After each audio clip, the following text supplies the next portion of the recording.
어떤 사람이 미국 나야가라 폭포에서 쇠줄을 메고 그 줄에 평균봉 작대기 하나를 들고 지나갔습니다. 대단한 일입니다. 많은 사람들이 그 용기와 기술에 박수를 보냈습니다. 경탄하는 거죠. 나야가라 폭포 내려다만 봐도 아찔하거든요. 저는 뉴욕 살면서 손님이 오실 때마다 갔더니 나야가라 폭포 관광 안내자 같은 그런 사람이 됐던 적이 있었어요. 10여 번을 갈 때마다 느끼는 건 뭐냐면 정말 아찔합니다. 그 높이나 폭포가. 그 두려움을 극복했다는 것만으로 정말 박수 받을 만합니다. 근데 이 사람이 윌베로, 그러니까 바퀴 하나 있고 왜 뒤에서 손잡이 2개 있고 흙을 실어서 갖다 나르는 그런 그 리어커 같이 생긴 것이 미국에 있습니다. 그 윌베로를 들고 주리를 또 건너갔습니다. 이번에는 더 큰 박수가 나옵니다. 근데 그 윌베로에 뭐를 실었냐면 흙을 실었었어요. 흙을. 이 사람이 흙을 턱턱 털더니 사람들이 막 여러 번 박수 치니까 여러분 중에서 여기 타실 분 계십니까? 갑자기 회중이 조용해졌어요. 너무너무 심각해서 아무도 안 나옵니다. 그러니까 이분이 그 도전을 하고 가만히 기다렸습니다. 사람들이 열광하지만 그 사람의 실력을 믿지만 작대기와 흙을 싣고 건너갔으니까 사람도 싣고 건너갈 것이다. 하지만 아무도 도전하고 싶지 않아요. 믿음은 거기까지입니다. 거기까지. 조그만 아이 한 애가 미 하고 들었어요. 그 아이 보니까 얼굴에 하나도 두려움이 없어요. 그러더니 윌베로에 날로 올라타가지고 이분이 그 아이를 밀고 쇠줄을 타고 걸어서 상대편으로 건너갔습니다. 온 함성이 일어난대요. 나중에 알고 보니까 이 아이가 그분의 아들이었다. 해봤던 거죠. 그리고 아버지가 믿는 거죠. 우리는 때로 우리의 믿음이 어떤 것인가 한번 돌아봐야 합니다. 내가 함성을 치고 박수를 보내고 하나님께 경탄하고 예배를 드리는 데까지 좋은데 실제로 환경이 와서 나를 때릴 때, 환경이 나로 하여금 불가능한 일을 뚫고 나갈 수밖에 없게 되어졌을 때, 환경이 마치 내가 저주받은 것 같이 느껴질 때 하나님께 열광할 수 있는가 한번 생각해 봤으면 좋겠습니다. 오늘 보면 욥기 1장인데요. 욥기는 시작하자마자 그런 환경이 나와버립니다. 욥기는 시작하자마자 하나님께 믿음이 인정받은 사람 욥이라는 사람이 나오면서 1장 첫 줄부터 나오는 게 뭐냐, 욥이라는 사람은 믿음이 거의 온전한 사람이었다. 그래서 1장 1절에 보면요, 우스 땅에 욥이라 불리는 사람이 있었는데 이 사람은 온전하고 정직하여 하나님을 경외하며 악에서 떠난 사람이다. 믿음으로 유명한 사람이에요. 믿음으로요. 그러니까 첫 장이 시작하면서 욥이라는 사람 이름이 등장하면서 그 사람의 대명사가 뭐냐면 믿음의 사람이다 하는 얘기입니다. 어느 정도 믿음으로 뛰어났느냐, 계속되는 말씀은 하나님이 그를 자랑스럽게 여기고 자랑할 만큼 그의 믿음은 뛰어난 자였습니다. 마귀가 와서 하나님께 너무 잘해주니까, 잘해주면 하나님 찬양하고 경배하지 않을 사람이 어디 있느냐, 그에게 주신 블레싱을 다 뺏어봐라, 하나님을 저주할 거다. 그러니까 믿음이라는 것도 알고 보면 다 조건부다. 잘해주면 좋아갖고 안 뛸 사람이 어디냐. 그런데 만약에 그 잘해줬다는 것을 뺏어버리면 그 사람 분명히 하나님께 저주하고 불평하고 항거하고 욕하고 심지어는 하나님을 정말로 이루 말할 수 없는 극심한 욕으로다가 대적할 것이다. 이렇게 얘기하는 것입니다. 그런 도전 속에서 하나님께서 내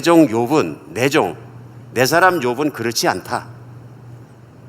그래서 하나님께서 가르치시기 위해서, 믿음이 어떤 것인지를 가르치시기 위해서 욥을 치게 하십니다. 오늘 본문은 그래서 욥이 그가 가지고 있던 모든 복들이 다 뺏기는 장면들이 나옵니다. 그렇죠? 욥이 정말 동방에서 최고의 부자였다 그러는데, 아주 오래전의 얘기죠. 부자였다 그러는데 그 종이 와서 얘기합니다. 오늘 14절에 보면 사환이 욥에게 와서 하는데 소는 밭을 갈고 나귀는 그때 풀을 먹고 있는데 평화로운 얘기죠. 평상시와 변함이 없었는데 스바 사람이 갑자기 나타나서 그것을 빼앗고 칼들로 종을 죽이고 나만 살아서 주인께 돌아왔습니다.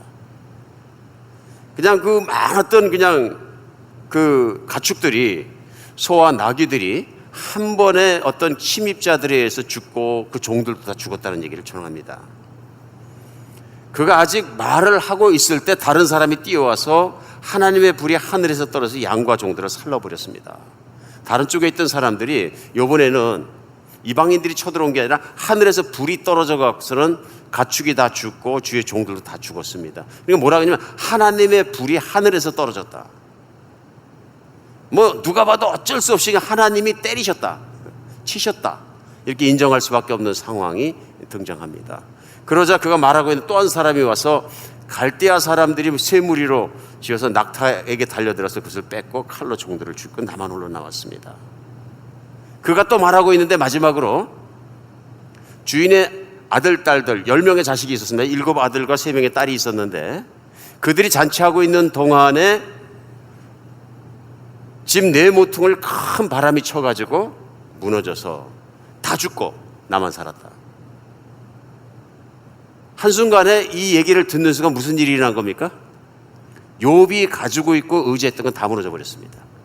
재산이 한 번에 다 날아갔고요. 믿던 정말 금지옥엽하던 자식 10명이 한꺼번에 다 죽은 사건입니다. 그러니까 고난을 당할 때 우리는 욥 앞에서는 할 말이 없습니다. 할 말이 없습니다. 그래서 그런 고난을 당한 욥의 반응입니다. 20절, 욥이 일어나 겉옷을 찢고 머리털을 밀고 땅에 엎드려 하나님께 예배했다.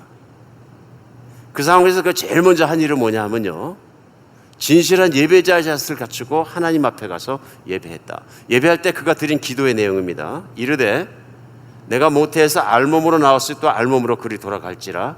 주신 이도 여호와시요 거두신 이도 여호와시니 여호와의 이름이 찬송을 받을지니이다. 어떻게 느끼십니까? 저는 이 말씀 준비하면서 주님 어떻게 하면 좋습니까? 너무 멀어서, 너무 커서 간격의 그 차이를 어떻게 메꿔야 합니까? 그렇죠?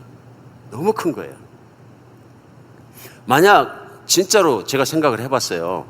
저에게 주신 모든 걸 다 잃어버리고 저희 가족마다 다 죽어버리고, 심지어는 2장에 보면, 지금 오늘 1장에 나오지 않았으면 아내가 뭐라 그러면 2장 9절에 이런 상황에서 심지어는 하나님께 나중에 육신까지 있어서 건강까지 잃어버리게 되는데, 그래서 속병뿐만 아니라 겉으로도 부스럼이 나가지고 기와장 가지고 햇빛에 앉아가지고 부스럼을 북북 끓고 있더라. 그런 요역의 아내까지 얘기합니다. 이래도 하나님이면 되냐? 이래도 당신이 온전하다고 생각하느냐? 차라리 당신이 그렇게 믿고 신뢰하고 사랑하는 하나님 저주하고 나가서 죽어버려라. 믿었던 아내까지. 아내가 세계 최고 부자로 살 때, 자식들이 건강할 때 절대로 욥에게 그렇게 하지 않았어요. 그 잘 나갈 때 아내가 어떻게 했을까요? 같이 하나님 앞에 제사 드리고 눈물 흘려 감사하며 경배하고 찬양하며 남편을 존경하고 남편을 최고로 알았던 아내 아니겠습니까? 근데 마지막에 남아있는 아내까지 그러고, 말씀이 계속 되면서 보면 친하게 지냈던 친구 3명까지 멀리서 찾아와서 나중에는 욥을 저주하기 시작합니다. 하늘에서 불이 내려서 때렸다는 것은 내 죄 때문에 그런 거야. 하나님이 너를 좋아하지 않으시는 거야. 회개해. 이게 욥기 내용입니다. 그러나 오늘 욥의 태도는 첫 장에 시작하면서 이미 나와 있습니다. 내가 어머니 뱃속에서 나올 때 알몸으로 나왔기 때문에 하나님이 나를 이 땅에 태어나게 하셨고, 내가 또한 알몸으로 죽더라도 돌아갈지라도 하나님의 뜻대로 이루어지는 것이고 내 마음대로 할 수 있는 것이 없으니, 나이가 부자가 된 것도 하나님의 뜻이면 내가 가난해지고 내 자식이 건강했던 것이 하나님의 뜻이면 내 자식이 죽는 것도 하나님의 뜻이니 하나님의 뜻대로 될지어다. 그리고 나는 그 하나님을 찬양합니다. 이걸 뭐라 그러시냐면 믿음이라고 얘기합니다. 믿음. 우리 믿음은 정말 그런 것 같습니다. 어떤 환란이라는 환경 앞에서 그 뿌리가 드러납니다. 내가 어떤 믿음을 가지고 있는지 평상시엔 모르다가도 오늘 욥이 당한 것 같은 환란을 당해보면 그 뿌리가 확 드러나는 거죠. 이 사람의 뿌리가 어떠한지. 믿음은 뿌리가 튼튼해야 되는데 이 뿌리를 깊이 내리지 못하면 결국은 어떻게 되냐면은 정말 큰 환란 앞에서 그 믿음의 뿌리가 확 드러나고 마는 것입니다. 오늘 본문을 보면서 우리가 느낄 수 있는 것이 있습니다. 그것이 뭐냐면 믿음은 하나님께서 모든 것의 주인 되심을 인정하는 것이 믿음입니다. 내가 아니고. 그러니까 아직도 내 판단이 있고 내 주장이 있고 내 생각이 있고 모든 것이 내로부터 시작되는 나가 중심인 사람에게 믿음은 절대로 이런 환경 속에서 주님의 것입니다 하면 주의 주되심이 나오지 못합니다. 우리 2주 전에 제가 남미 수련회 가기 전에 나눈 말씀이 마태복음 7장 말씀이에요. 핵심 되는 말씀이 그때 뭐였냐면 예수님 말씀에 마지막 날에 내게 이르러 나보고 주여 주여 하는 자마다 다 하나님 나라에 들어갈 수 있는 것이 아니고, 그렇죠? 마지막 날에 주여 주여 하는 자마다 못 들어간다 말씀하시면서 어떤 사람들은 주여 내가 주의 이름으로 큰 능력을 행하고 주의 이름으로 사역하고 주의 이름으로 치유하고 주의 이름으로 기가 막힌 일을 했지 않습니까? 할지라도 천국까지 못한다. 그러면서 그때 하신 말씀이 뭐냐면 오직 내 아버지의 뜻대로 행한 자라야. 그러니까 자기가 유명해지기 위해서, 자기가 인정받기 위해서, 자기가 뭐하기 위해서, 자기가 상처받고 막 난리가 나고 뒤집어지는 믿음 갖고는 안 된다, 그런 말씀하시는 거예요. 사람이 믿음을 가졌다는 얘기는 이제는 나를 포기하고 나를 만드는 하나님의 모든 것을 신뢰를 드린 상태를 얘기합니다. 그래서 우리가 갈라디아서 2장 20절에 말씀하신 것처럼 내가 그리스도와 함께 십자가에 못 박혔나니 그런즉 이제 내가 산 것이 아니라 그리스도께서 내 안에 사신 것이라. 이제 내가 사는 것은 하나님의 아들을 믿는 믿음 가운데 사는 것이다. 이게 믿음이거든요. 그러니까 믿음은 본질적으로 하나님이 내 주인 되신 것을, 하나님이 나의 주인만 되신 것이 아니라 온 세상을 만드신 창조자이시고 주인이신 것을 믿는 것이죠. 그리고 모든 것을 하나님의 섭리에, 하나님의 뜻에 맡기는 것이죠. 믿으십니까? 오늘 우리에게 믿음이 가장 좋은 건 뭐냐면 사실 믿음은 상황을 초월해야 한다. 예수님이 이 땅에 사역하실 때 마태복음서부터 시작해서 복음서를 보게 되면 세상적인 관점으로 예수님을 보면은 실패한 구원자입니까? 아니면 성공한 구원자입니까? 100% 실패한 구원자입니다. 사람들 비난받고 등 돌리고 그를 때리고 와 따라갔다가도 뒤돌려버려, 이 딱 세상 사람들이잖아요. 그 진실이 드러날 때는 감당할 수 없으면 십자가 못 박여 죽어버리고, 십자가에 돌아가실 때 그 모습은 실패한 구원자입니다. 그러나 하나님께서 예수님을 높이사 죽음에서 부활하게 하시고 그 부활의 현실을 통해서 우리는 예수님이 옳았다는 것을 믿는 게 돼요. 세상의 현실이 아니라요. 그러니까 세상적인 눈으로 보면 예수님은 완벽한 실패자이십니다. 완벽한 패배자이고요. 그러나 하나님이 그 예수님을 높이세요. 왜요? 하나님 아버지만 신뢰한 예수님을 들어서 일으키신, 믿음은 본질이 그런 것입니다. 세상 사람들 눈에 보기엔 마치 실패한 사람 같고 뭐 안 되는 사람 같고 무능력한 사람 같고 세상에서 복을 못 받은 사람 같은데 하나님이 그를 높이시고 인정하시면 진짜다. 그래서 오늘 욥기는 우리에게 중요한 건 뭐냐면요, 하나님이 인정하시고 자랑스러워하는 믿음이 되어야 합니다. 내 스스로 느끼는 것이나 사람들이 말하는 거 그게 중요한 것이 아니고 하나님이 그 아들을 볼 때, 그 딸을 볼 때 이런 내가 자랑스러운 믿음의 사람이라 하는 인정받는 것이 정말 중요한 것이다 하는 걸 느낄 수 있습니다. 믿음은 하나님의 모든 것의 주인 되심을 인정하는 것이죠. 그럼 인정하는 것이 어디서 나오느냐? 한마디로 해서 감사하는 것을, 태도를 보면 알 수 있습니다. 내가 무엇을 감사하고 있나? 때에 따라 우리가 조건부로 감사할 때 있습니다. 내 일이 잘 풀리면, 뭐가 마음에 들면, 모든 것이 되면, 내 영적 욕구가 채워지면, 뭐 느낌이 채워지면, 심지어는 내 재산이 채워지면, 일이 잘 나가면, 자식이 잘 되면 감사하는 것, 이방인도 하는 것이라고 있으니 말씀하시죠. 누구요? 이방인. 성경에서 이방인은 예수님을 알지 못하는 사람들을 얘기합니다. 예수님을 알지 못하는 사람들도 신이 아닌 것에 가서 떡 놓고 고사 지냈는데 자식이 잘 되면 떡 놓고 고사 드린 신을 믿습니다. 그리고 기뻐합니다. 그런데 만약에 자식이 떡 놓고 고사하기를 1년 내내 했는데 어떤 원했던 학교에 못 들어가면 어떻게 돼요? 에이, 신도 아닌 것이 이렇게 되는 거죠. 조건은 뭐냐면 내 욕구가, 내 조건이, 내 요구가 들어지면 신이고 아니면 아니다. 중심은 왜 나예요? 끊임없이 나이거든요. 오늘 본문은 우리에게 분명하게 보여주십니다. 하나님께서 주인 되신 것을 인정하지 않는 믿음은 다 물거품이라. 그런데 그 믿음이라는 것이 그냥 혼자서 믿습니다 그럴 때는 하나도 안 드러나 보이는데, 내가 재산을 잃어버리고 기대한 것이 깨지고 건강을 잃어버리고 모든 걸 했을 때는 확 드러나 버리기 시작한다. 이해합니다. 대개 우리는 기대하는 것이 있기 때문에 이런 환경을 대항하면 우울증에 걸립니다. 그럴 수밖에 없죠. 하나님 why? 제일 먼저 일어나는 퀘션이 하나님 why? 하나님 어떻게 이런 일을 나한테 일어나? 그렇게 많은 70억의 인구 중에서, 제가 어저께 말씀 준비하다가 전 세계 인구를 보니까 75억 명인데 매 초마다 막 늘어나고 있대요. 저 깜짝 놀랐어요. 확 기하급수적으로 늘어납니다. 우리가 사는 2000년에서 2016년까지 늘어난 인구가 지난 2000년 동안 늘어난 것보다 더 많습니다. 그래프가 쫙 왔다가 2000년 전에 1900년 시작하면서 이렇게 올라가요. 인구가 무섭게 불어나고 있어요. 거기다가 수명까지 길어지니까 더 많이 늘어나요. 양식 문제가 이만큼 해결되는 게 기적입니다. 이런 시대를 살아가다 보니까 우리는 더 많은 것을 생각하지 않을 수가 없습니다. 그러다 보니까 우리가 잘 먹고 잘 사는 문제에 집착하지 않을 수가 없고 모든 신앙의 기준과 판단도 조건부 신앙이 될 수밖에 없는 것 같습니다. 너무 멀게 느껴집니다.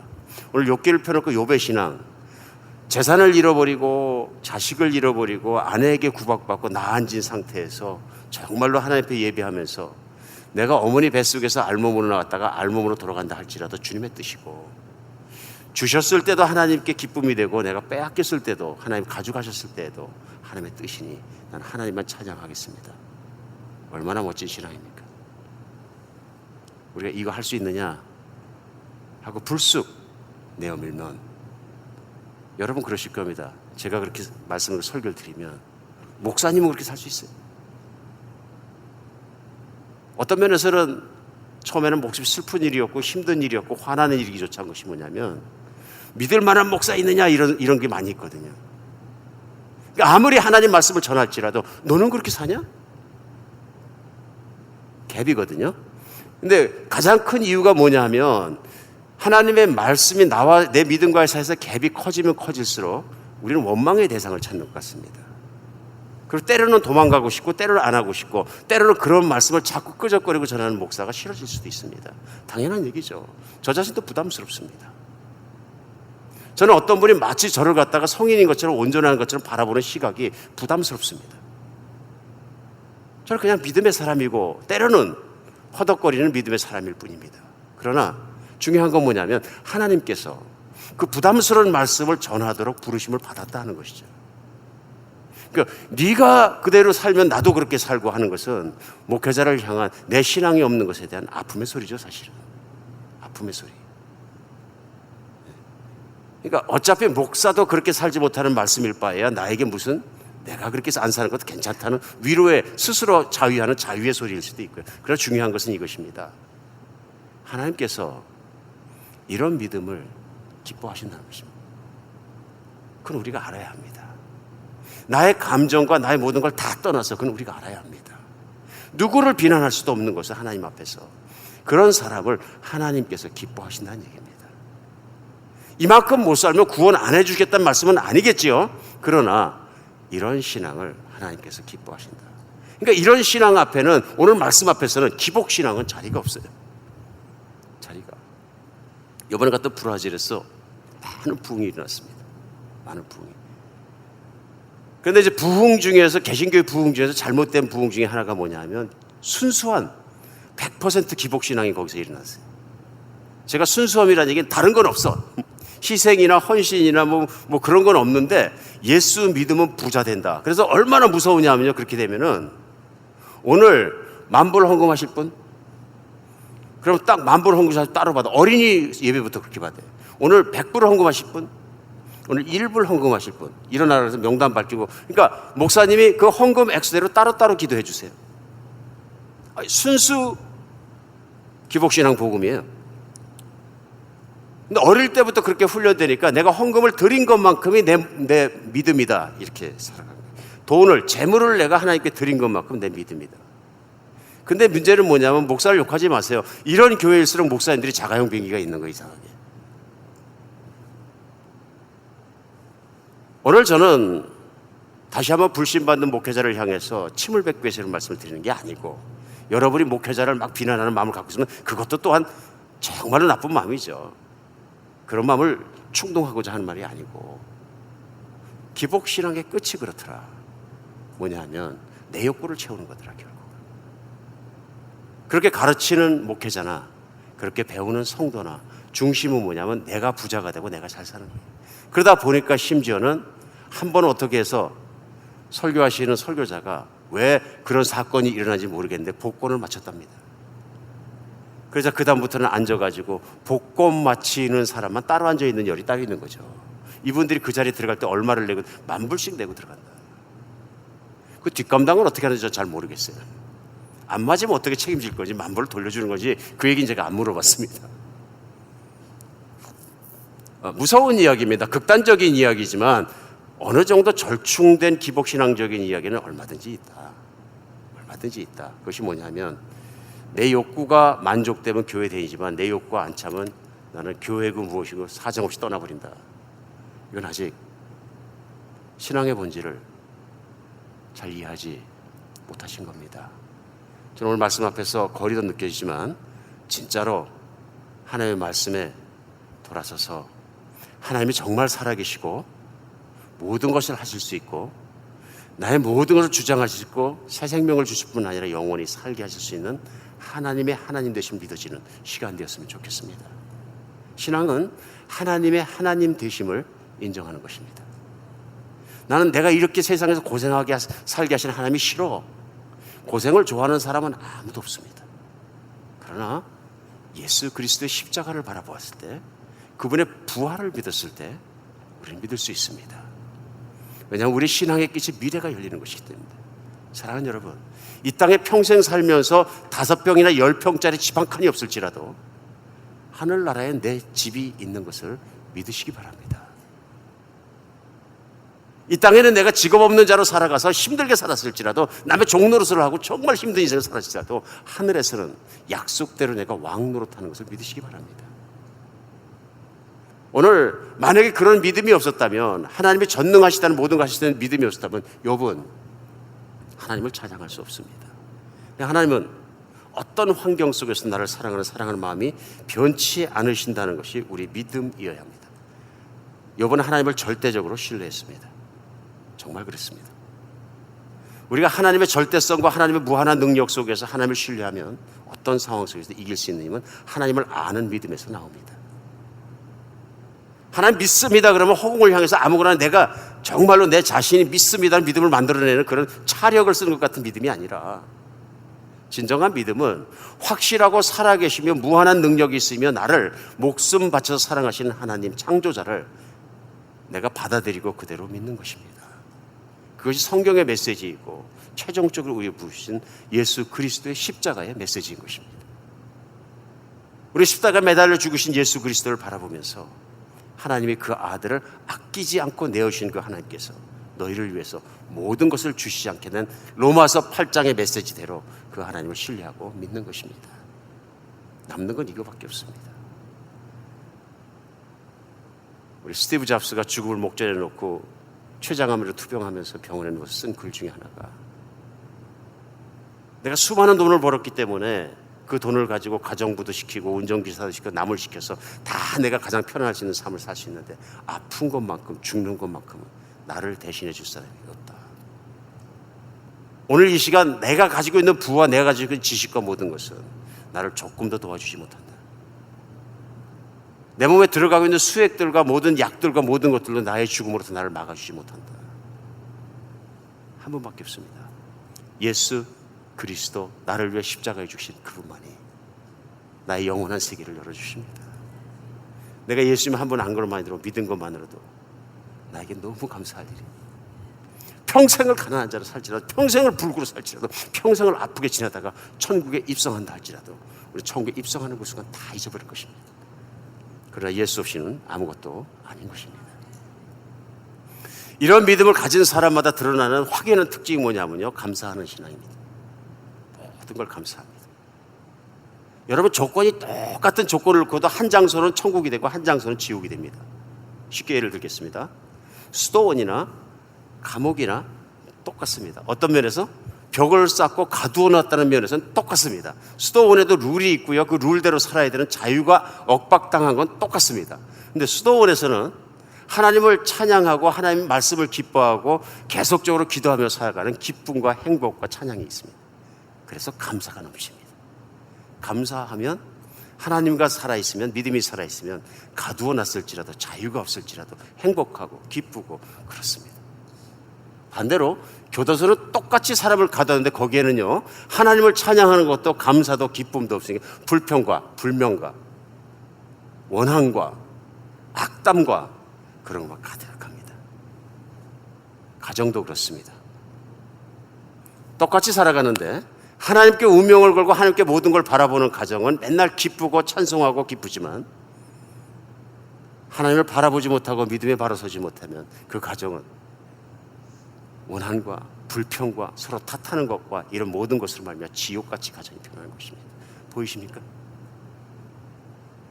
모든 환경 중에서 하나님께 감사할 수 있는 여러분과 제가 됐으면 좋겠습니다. 하나님, 나 생명 오늘 호흡하고 있어서 감사해요. 무엇보다 어떤 환경 중에서도 믿음 잃지 않게 해서 더 감사해요. 하나님 바라볼 수 있게 해주셔서 너무 감사합니다. 그렇게 살아가는 여러분과 제가 됐으면 좋겠습니다. 오늘 욥이 당한 환경은 정말 어려운 환경입니다. 정말 어려운 환경이에요. 얼마나 어렵습니까? 세상에 다른 것, 재산은 다 뺏겨도 좋고 내 건강은 뺏기도 되는데 제일 힘들고 아픈 것 중에 하나가 이럴 것 같아요. 자식을 빼앗기는 거. 안 그렇습니까? 이번에 남미 지역 선교대회 갔다가 제가 정말 가슴 아픈 일을 여러 번 당했는데 그 중에 한 번이 뭐냐면 10몇 년 만에 아마존에서 정글에서 사역하다 나오신 선교사님이 계셨어요. 이제 한 10년쯤 되셨는데. 근데 어린아이를 거기 데리고 들어가신 거예요.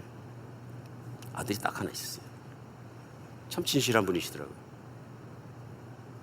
근데 한 번은 이번에는 강사 중에서 MK, 소위 미셔너리 킷 중에서 강사 한 분이 오셨어요. 그러니까 선교사의 자녀였는데 선교사의 자녀로 이 시대에 살아간다는 것이 얼마나 힘들고 아픈 일인지를 가지고 계셔서 그걸 마음에 품고 한국과 태국에서 끊임없이 선교사의 자녀들을 일으키는 사역을 하시는 목사님이셨어요. 이 목사님이 선교사들의 자녀 어떻게 키워야 되냐, 그들이 받는 상처는 무엇이냐, 그래서 어떻게 감싸줄 것이냐는 실제적인 문제들에 대해서 같이 온 스텝 중에 한 분이셨어요. 참 이번 대회가 다행해서 하나님이 일으키셨는데, 근데 다 얼마나 좋아하는지 몰라. 선교사님들이 내가 그걸 잘못했구나 개탄하면서 많은 자식을 보는 시각들이 달라지고 막 그랬었는데, 이 아마존에서 온 남자 선교사님이 제가 밖에서 보니까 강의를 안 들어가시고 왔다 갔다 하시는 거예요. 제가 탁 붙잡고 왜 강의를 안 들으십니까? 그랬더니 이분이 제 손을 붙잡고 우시는 거예요. 전 저런 강의 못 듣습니다. 왜 그랬습니까? 전 저런 강의 들을 자격이 없습니다. 그러면서 우시면서 자기 속을 열어놓으시는 거예요. 제가 우리 아들이 어릴 때부터 굉장히 총명한 아이인 것을 제가 아는데 아마존에 들어가서 옷 벗고 사는 사람들하고 살면서 사역을 하다 보니까 아마존에 현지인 학교를 보냈습니다. 예를 들어 현지인 학교에서 고등학교까지 졸업시켰는데 겨우 글씨를 쓸 수 있는 정도밖에 안 됩니다. 수준이. 하루에 1시간 내에 2시간 공부하는데요. 얘는 학력 수준이 도저히 안 됩니다. 내가 봐도 더위 때문에 그런지 애가 늘 더위 먹고 살아서 그런지 뭐 찜통더위인데 1년 44초를 그렇게 사는데 애가 좀 멍청해진 것 같습니다. 정상인 같지가 않고 약삭 빠르지도 않고 바보 같습니다. 한국에 보낼 대학교를 찾고 찾았는데 아무 데도 보낼 데가 없어서 내 출신 신학교에서 대학생을 그냥 받겠다 그래서 특차로 그냥 보냈습니다. 한국 가서 수화물 내리는 데에서 들짐 지면서 알바하면서 지금 그 학교를 다니는데 전화를 했더니 얘가 거기서 못 견디겠다 그럽니다. 사람들은 너무 똑똑하고 너무 많이 알고 너무 잘하는데 나는 무능력하고 학업도 못 따라가겠고 도저히 못하겠다. 그럼 우시는 거예요. 내가 나 자식을 다 배려놨습니다. 다른 부모들은 학교도 정상적으로 보낸다 그러는데 정글 데려와서 그렇게 살면서 뭐 자식 배려는 애비로서 할 말이 없습니다. 그리고 우시는데 제가 뭐 어떤 위로할 말씀을 찾을 수가 없어요. 자식 내려놓는 거 정말 힘든 일이거든요. 근데 이번 기간을 통해서 하나님 말씀 앞에 다시 새로워지시고 그 자식을 받으신 헌신을 받으신 하나님께서 어떤 일을 하실 것인가에 대해서 기대하면서 정말 새로운 모습으로 임지로 사역지로 돌아가시는 모습을 체험했습니다. 자식 내려놓는 거 정말 힘듭니다. 정말 힘듭니다. 아마도 부족한 제가 지금까지 살아오면서 받은 훈련 중에서 제일 힘든 훈련은 사람들이 욕을 하고 배척하는 훈련 정도야 참아낼 수 있는 것 같아요. 그런데 언젠가 할 수 없어서 자식이 학교 다니는데 학교를 그만 보내고 하나님 말씀에 순종해서 자식을 데리고 선교를 하고 전도를 하고 학교를 보내지 않아야 될 때 너무 힘들었습니다. 세상에서 자식을 내려놓은 것처럼 힘든 것은 없는 것 같습니다. 물론 여러분이 아시는 것처럼 하나님께서 하십니다. 종국엔 다 회복시키시는데 그 아픔은 이루 말할 수가 없는 것이죠. 세상의 그런 흔들림 속에서도 하나님께 감사하면서 끝까지 믿음으로 지키고 살 수 있는 여러분과 제가 되었으면 좋겠습니다. 그래서 누군가 이런 얘기를 했습니다. 종은 울릴 때까지 종이 아니고 종은 쳐야 소리가 나야 종이다. 사랑은 사랑할 때까지 사랑이 아니고 축복은 감사할 때까지는 아직은 축복이 아니다. 오늘처럼 욥처럼 어떠한 상황 속을 당했는데도 하나님께 감사할 정도가 되지 않으면 아직은 축복이 아니다. 내가 받을 복은 더 남아있다. 오늘 힘드십니까? 2016년을 이제 마무리하는 연말로 다가왔습니다. 이 연말까지 오면서 1년 중에 우리 어떠한 일을 당했는지 모릅니다. 근데 우리 자신은 다 압니다. 아마 우리 중에는 요만큼은 아니더라도 힘든 환경을 당한 우리 사랑하는 교우들이 계실 수 있습니다. 넘버 원, 이것이 저주가 아니라는 걸 믿으시기 바랍니다. 그리고 세상에서 힘든 일에는 반드시 끝이 있다는 걸 믿으시기 바랍니다. 그리고 하나님의 사랑은 변하지 않았다는 걸 붙잡으시기 바랍니다.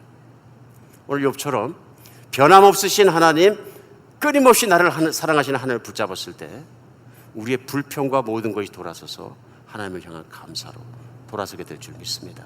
이스라엘 백성은 자기의 불편한 것과 자기의 모든 것을 다 꺼내놓고 불평하다가 광야에 엎드러져 죽는 시험을 당했습니다. 그러나 오늘 우리는 자기의 편안함과 자기의 복밖에는 모르는 현대를 살아가면서 자기의 모든 것을 희생하고 나를 사랑하시는 하나님을 따라서 세상을 이기고 육신을 이기고 마귀의 유혹을 이길 수 있는 여러분과 제가 되었으면 좋겠습니다. 돈 벌어놓고 감사하지 않으면 그 돈은 저주입니다. 내 것도 아닙니다. 부모께 감사하지 않는 자식은 자식이 아닙니다. 남편이 아내를 보면서 감사한 마음을 가질 때 아내는 하늘에서 내리는 보물이 됩니다. 아내가 남편을 보면서 하나님께 감사할 때 남편은 하나님이 정말 보내신 위로가 됩니다. 그리고 안식처가 됩니다. 내가 살고 있는 이 땅을 가장 소중하게 여기며 하나님께 감사할 때 미국은 나의 소중한 나의 나라가 됩니다. 하나님이 주신 나라가 됩니다. 그러나 감사하지 않으면 나에게는 아무것도 아닙니다. 교회 다니면서 어떻게 하다가 내가 이렇게 좋은 교회를 다니게 되었는가? 내가 하나님께 감사할 때 교회는 좋은 교회가 됩니다. 내가 어떻게 하다 이렇게 좋은 성도님을 만나게 됐는가? 하나님께 감사할 때 교회는 교회가 됩니다. 너무 감사할 뿐입니다. 그런데 사소한 거 하나까지도 불평거리를 찾아내고 털어내고 뭐를 털어내는 것은 나의 믿음을 점검해 봐야 되는 시간이라는 것입니다. 점검해 봐야 됩니다.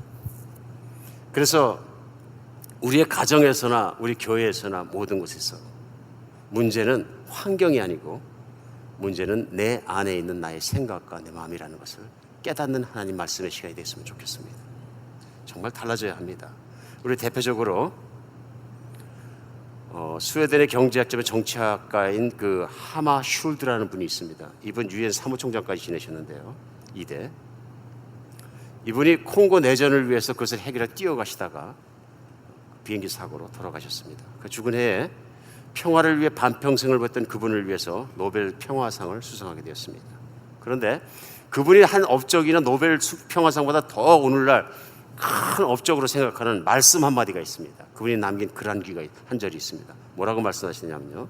지나간 모든 것에 감사합니다. 그리고 다가올 모든 것에도 감사드립니다. 사랑하는 여러분, 하나님을 향한 감사는 모든 것 위에 뛰어난 우리의 신앙의 고백입니다. 특히 내가 힘든 중에 하나님께 드릴 수 있는 감사는 하나님께서 가장 기뻐하는 우리의 고백입니다. 내 아들을 보라. 저런 환난과 고난 중에도 나에게 감사하지 않느냐. 나를 아는 자라, 나를 진정으로 믿는 자라, 사랑하는 자라. 하나님이 기뻐하신다는 걸 믿으시기 바랍니다. 억지로 기뻐하고 억지로 감사하는 것이 아니라 내가 아무리 힘들 때도 바라보며 그 하나님께 감사할 것을 찾을 수 있는 여러분과 제가 되었으면 좋겠습니다. 감사의 기절입니다. 오늘 마지막으로 우리가 잘 알고 있는 21세기 정신적 지도자라고 얘기하는 한 분, 넬슨 만델라의 그 말씀을 전하기 원합니다. 27년간 자기가 잘못한 것 없으면서도 정치적인 핍박을 받아서 모함을 받아서 감옥살이를 하게 되는데요. 이분이 추록했을 때 70세가 됩니다. 그런데 보통 그 감옥이 얼마나 힘든지 5년을 살아남으면 잘 살아남았다. 그런데 27년을 복역 생활을 하고도 건강한 모습으로 나오셨어요. 세계가 놀랐습니다. 어떻게 그 척박한 감옥 속에서 27년을 저렇게 건강하게 나오느냐. 나이가 안 보일 정도로 건장한 모습으로 나옵니다. 그래서 그에게 묻는 사람들에게 넬슨 만델라가 한 답변입니다. 난 하나님께 진심으로 감사했습니다. 하늘을 보고 감사했고 땅을 보고 감사했습니다. 물을 마시며 감사했고 음식을 먹으며 감사했습니다. 그리고 강제 노동할 때도 감사했고 늦은 저녁에 피곤한 몸으로 잠자리에 들 때도 감사했습니다. 오랜 절망 같은 상황 속에서도 희망만 내다보며 하나님께 감사했습니다. 이것이 내가 건강하게 추록하게 된 비결입니다. 감사는 만병통치약입니다. 감사하며 살고 계십니까? 감사를 어떻게 표현하십니까? 하나님께 그 감사를 잘 드러내며 표현하는 연말이 되었으면 좋겠습니다. 불평해서 감사로 돌아서시기 바랍니다. 기도하겠습니다.